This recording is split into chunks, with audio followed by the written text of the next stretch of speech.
بچوں کی دنیا کہانی کا عنوان فاختہ کی ہوشیاری۔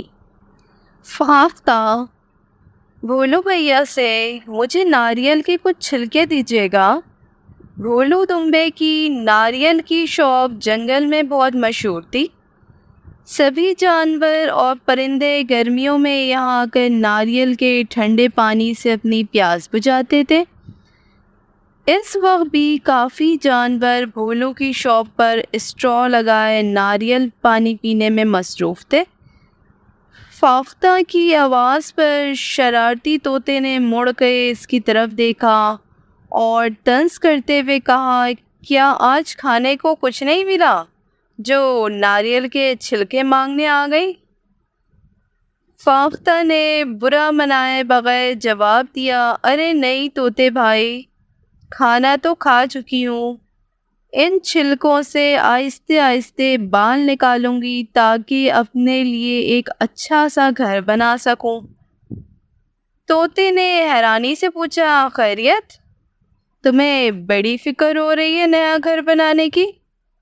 فاختہ نے شرارتی طوطے کو سمجھاتے ہوئے کہا، ہاں بھائی، تمہیں تو پتہ ہے اگلا موسم بارشوں کا ہے، اور اوپر سے محکمہ موسمیات والوں نے تیز بارشوں کی بھی پیشن گوئی کر رکھی ہے، تو بھلا اسی میں ہے کہ اپنے لیے مضبوط سا گھر بنا لوں تاکہ آنے والے دنوں میں پریشانی نہ ہو۔ میری مانو تو تم بھی یہ سیر سپاٹوں کو چھوڑو اور اپنا گھر بنانے میں لگ جاؤ تاکہ اگلے مہینے تک ایک مضبوط سا گھر تیار ہو جائے۔ فاختہ بیوی، سردی اور بارش نے کون سا کل ہی آ جانا ہے؟ میری مانو تو یہی تو دن ہے گھومنے پھرنے اور مزے اڑانے کے، باقی آگے تمہاری مرضی ہے۔ یہ کہہ کر طوطا پھر سے اڑ گیا۔ نادان بھائی، فاختہ نے طوطے کی بے وقوفی پر افسوس کرتے ہوئے کہا اور اپنے کام میں لگ گئی۔ کچھ دن یوں ہی گزر گئے۔ ایک دن فاختہ اپنے گھر میں کمبل اوڑھے بیٹھی کہانیوں کی کتاب پڑھ رہی تھی جب اسے کسی کی آواز سنائی دی، فاختہ بہن، فاختہ بہن، مجھے اپنے گھر میں جگہ دے دو، بہت تیز بارش ہو رہی ہے۔ فاختہ نے باہر آ کر دیکھا تو طوطا بارش میں بھیگا ٹھنڈ کے مارے بری طرح کانپ رہا تھا۔ فاختہ نے طوطے کو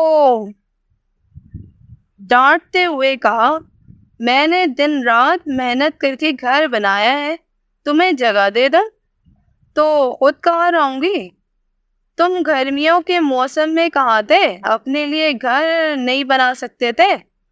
طوطے نے مسکین سی صورت بناتے ہوئے کہا، مجھے بہت سردی لگ رہی ہے اور بارش ہے کہ رکنے کا نام ہی نہیں لے رہی، اس طرح تو میں بیمار پڑ جاؤں گا، پلیز میری مدد کرو۔ مگر فاختہ نے بھی اس کی ایک نہ سنی۔ تم جا سکتے ہو کہتے ہوئے دروازہ بند کر دیا۔ فاختہ کا انکار سن کر تو طوطے کے اپنے ہی طوطے اڑ گئے اور اسے پوری رات بارش میں کانپتے ہوئے ہی گزارنی پڑی۔ اب اس کو احساس ہو چکا تھا کہ یہ سب میری سستی کا نتیجہ ہے، کاش گھومنے پھرنے کے بجائے میں بھی گھونسلہ بنا لیتا۔ تو بچوں، کیسی لگی آپ کو یہ کہانی؟ آپ نے لائک، سبسکرائب اور شیئر کرنا ہرگز نہیں بھولنا ہے۔